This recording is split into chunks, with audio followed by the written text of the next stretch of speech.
मित्रांनो, हे चित्रामध्ये दिसतंय ना, ट्रेनिंग नंतर असे कॉन्फिडंटली बोलणारे महत्त्वाकांक्षी तरुण पाहून खूप समाधान वाटतं. कारण आय टीमध्ये काम करणारी दत्तात्रेयसारखी तरुण मुलं एसी, काचेची बिल्डिंग, चंदेरी दुनिया, गलेलठ्ठ पगाराची सुरक्षितता हे सगळं मागे ठेवून टँकमध्ये चिखलामध्ये उभं राहून स्वतःची ओळख घडवायला येतात. हे पाहून आम्हालाच खूप उत्साह येतो. आमच्या ट्रेनिंगमध्ये आम्ही टाकीपेक्षा आधी कॅन्डिडेटच्या बुद्धीवर शेती करतो. यूट्यूबवर रंगवलेली गुलाबी मत्स्यशेती आम्ही जमिनीवर आणतो.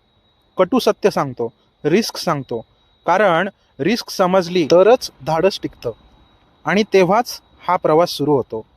आता ऐका 2 दिवसाच्या ट्रेनिंग नंतर दत्तात्रयचा अभिप्राय. सांगायची गोष्ट म्हणजे मी याच्यामध्ये पूर्णपणे झिरो होतो.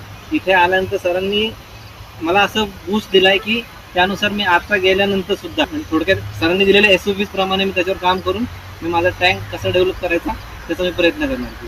जेव्हा मी या गेटच्या आत आलो आणि गेटच्या बाहेर होतो, गेटच्या बाहेर असताना मी झिरो कॉन्फिडन्स होता मला. नमस्कार, मी दत्तात्रय क्षीरसागर आणि माझा पुण्यामध्ये कापरूळ येथे दोन टाक्यांचा प्लांट करायचा प्लॅन आहे आणि ऑलरेडी मी त्याच्यामध्ये 2 टाक्या तयार केलेल्या आहेत.